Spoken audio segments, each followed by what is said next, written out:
اعوذ باللہ من الشیطان الرجیم بسم اللہ الرحمن الرحیم السلام علیکم ورحمۃ اللہ وبرکاتہ۔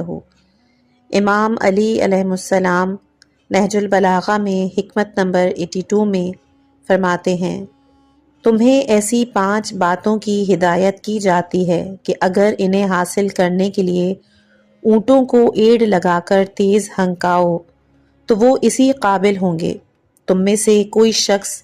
اللہ کے سوا کسی سے آس نہ لگائے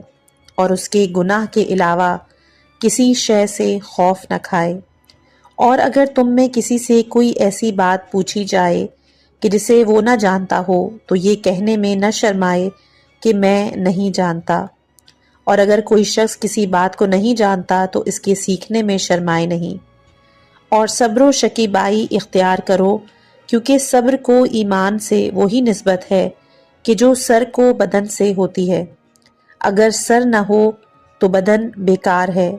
یوں ہی ایمان کے ساتھ صبر نہ ہو تو ایمان میں کوئی خوبی نہیں۔ والسلام علیکم ورحمۃ اللہ وبرکاتہ۔